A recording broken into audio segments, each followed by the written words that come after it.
देवियों और सज्जनों, जगदीश सोशल मीडिया नेटवर्क में आप सभी का दिल से स्वागत।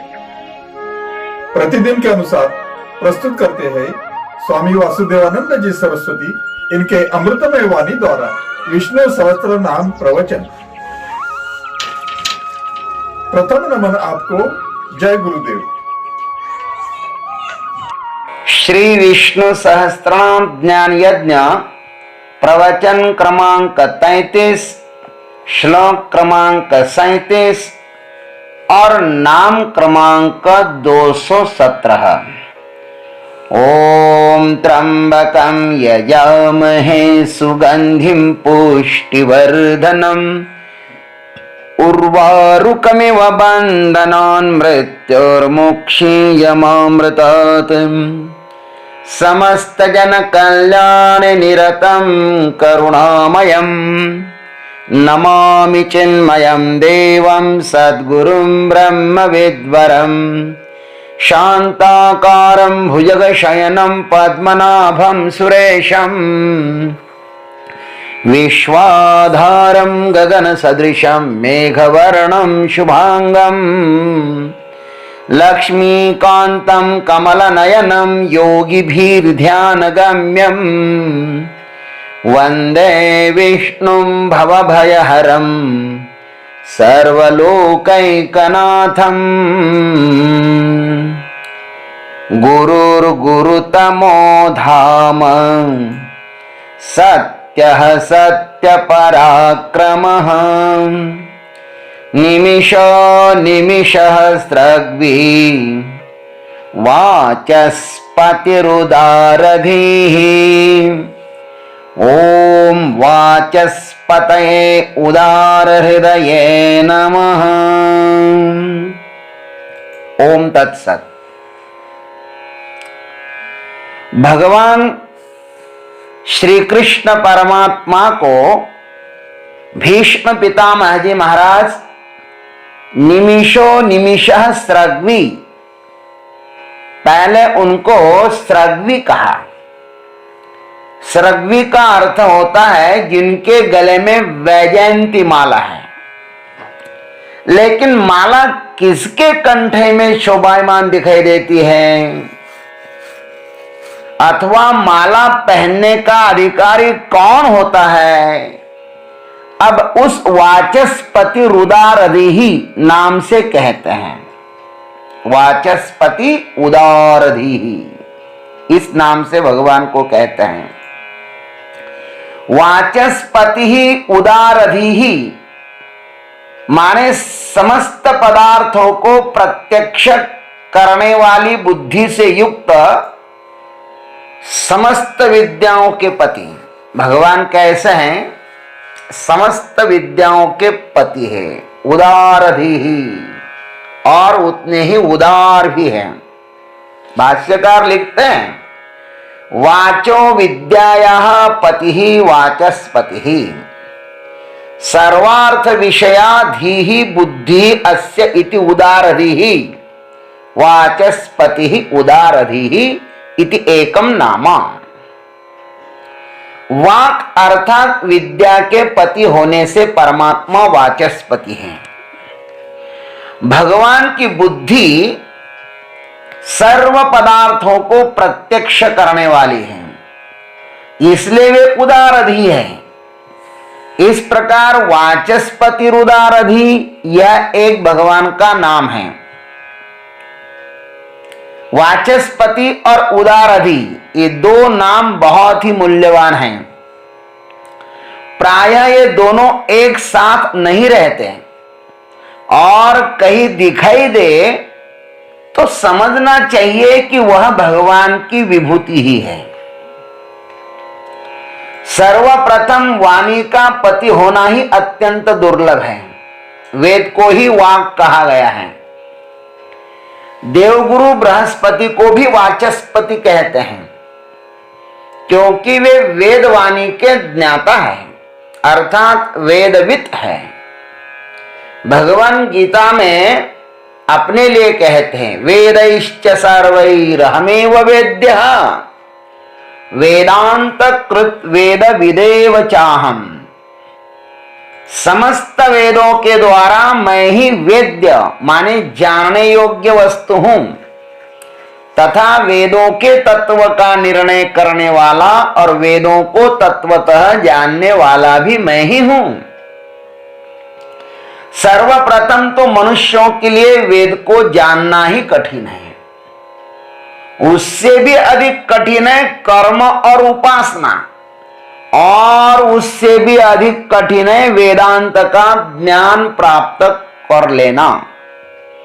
और वेदांत ही ब्रह्म विद्या है, इसको जानने के बाद ही मनुष्य संसार बंधन से मुक्त हो जाता है, अन्यथा नहीं। विष्णु पुराण में स्पष्ट कहा है, सा विद्या या विमुक्तये विद्या अन्य शिल्प नैपुण्यम। विद्या वह है जो मुक्ति देती है, और शेष विद्या सिर्फ और सिर्फ वाक् चातुर्य ही है। ब्रह्म विद्या को छोड़कर शेष विद्या में मनुष्य चाहे जितना कुशल होवे, किंतु वह विद्या सिर्फ श्रम मात्र ही होती है। 14 विद्या होती है और वह इस प्रकार होती है, 4 वेद और 6 वेदांग। ये वेदांग कौन कौन से हैं? व्याकरण। व्याकरण का अर्थ है भाषा में शब्दों के प्रयोग का शास्त्र का प्रयोग किस प्रकार करना चाहिए, ये जिसमें बताया जाता है उसको व्याकरण कहते हैं। ज्योतिष, ग्रह गति तथा सामुद्रिक जानने की विद्या, उसको ग्रह गति ज्योतिष बोलते हैं। निरुक्त, वेदों के कठिन शब्दों का अर्थ बताने वाला शास्त्र। कल्प, धार्मिक विधि व्रत आदि का वर्णन करने वाला शास्त्र। छंद, गान करने योग्य शब्दों की रचना और काव्य वृत्त का ज्ञान बताने वाला शास्त्र। शिक्षा, वेदों का अध्ययन करना और अध्यापन करना। ये हो गए 4 वेद और 6 वेदांग। और फिर है न्याय है, मीमांसा है, पुराण है, धर्मशास्त्र है। इनको ही हमारे शास्त्रों में 14 विद्या कहते हैं।